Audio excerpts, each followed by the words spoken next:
Hi there, this is California Jack again, and we're going to do a tutorial now on adding a breeding versus adding a dog. As naturally, any time that we're talking about entering in pedigrees or breedings, we're going to go to the pedigrees navigation menu tab, and then we're going to see a lot of different options that we can choose from my pedigrees, looking at the pedigrees I've entered, adding a bulldog, searching for a bulldog, and in this case adding a breeding. This is what we're going to talk about today, is adding this breeding. But you should look at these other navigation menu links and just see what they do. One thing I do want to distinguish between before I go ahead and add a breeding is an actual breeding versus a test or theoretical breeding. The test breeding feature does not enter anything into the database. You just plug in a dog here, plug in a dog there, bam, you get pedigrees. You get to look at it, you get to see the Wright's inbreeding coefficient, search as many generations as you want, but it adds nothing to the database, so it doesn't corrupt our database with baloney, with things that haven't happened yet. So if you're just looking around at a breeding, use the test breeding. But if you're actually making a breeding, then you're going to click the add breeding feature. In this case, I'm going to show a breeding that I did of Poncho to Screamer. I know who the breeder is, so I click unknown. That will be me. Now, in keeping with the search features, I don't need to enter vice grip kennels. I just put vice or vis, and anything with vis, Davis, Chavis, vice grip kennels. That's the breeding, so I submit, and I've now entered in the breeder. The sire is Poncho, so I just punch his name in there. I don't have to put vice grips Poncho, I just put in Poncho. And it will check for all the Ponchos out there. Kate's Poncho, Culp's. I go down, and I want to distinguish between Poncho Jr. and Poncho, so I'm going to choose Poncho and submit. Okay. Now I've done that, so I now put in the dam as Screamer. And I just put Screamer. You can just put Scream for that matter. And here's who I'm looking for, vice grip Screamer. I submit. Now what I do is enter the date of the breeding. So this is going to be, I remembered as January 4th, 1999. Okay, and I remember the date of the litter as March 8th of 1999.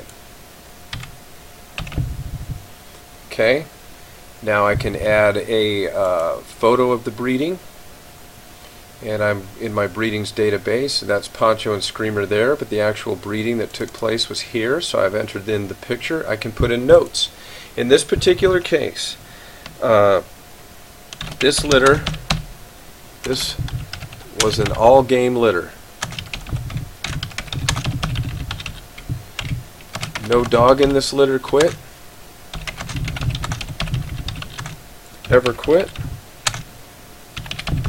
and no dog produced by this litter ever quit in a match. Let me put this better.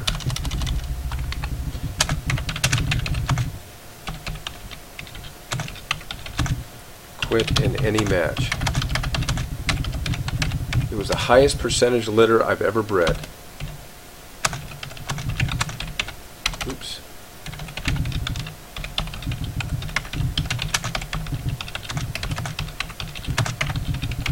Okay, so now I save this, and here's what happens.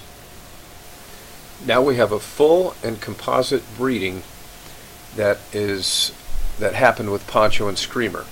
We have the date the breeding was made, and we have the date the pups were actually born.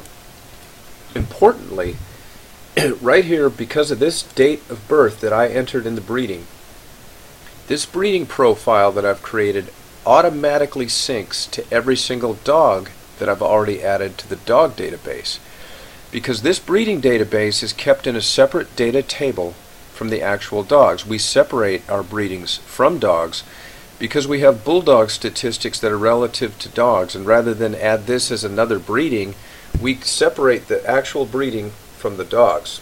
So every puppy that I've entered already in the dog database is now automatically synced to this breeding that produced it.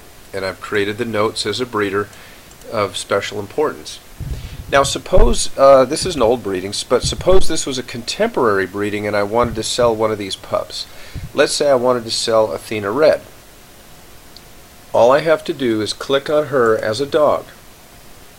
I get taken to her. She's a beautiful animal, and in her details section as a dog, I just go in here and I click this for sale checklist. I save it, and then let me go back to the breeding.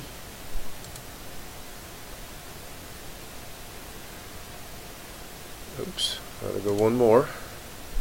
Okay, so when I hit refresh, it will say for sale in front of Athena Red.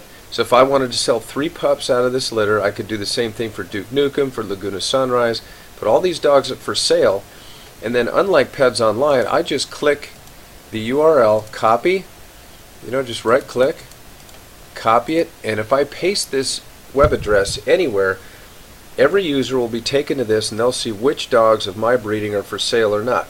Suppose I sell Athena Red and she's no longer for sale.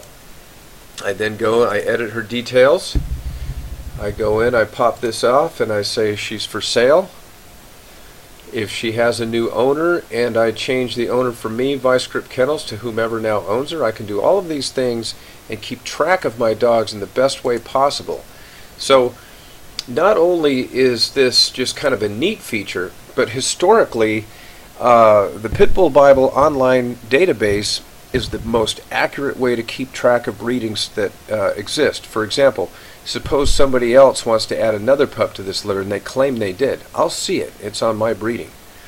And so, compared to a paper registry that is paper documents, this is transparent. Everybody in the world can see what's going on with each breeder. All the breedings that were produced by this, all the dogs that were produced by this breeding are recorded by me as the breeder. And so there's a sense of accountability. That's why I call it a peer-governed registration body. Paper is on its way out. Paper documents, they're a waste of time, they're a waste of paper, they're a waste of natural resources, they're a waste of postage. They don't really mean anything.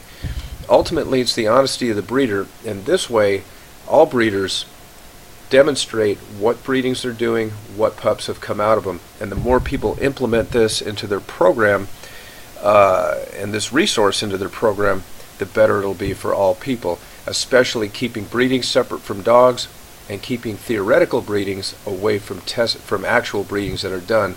We really have a unique tool here that all of us can benefit from. So I appreciate you guys watching this, and move on to the next one.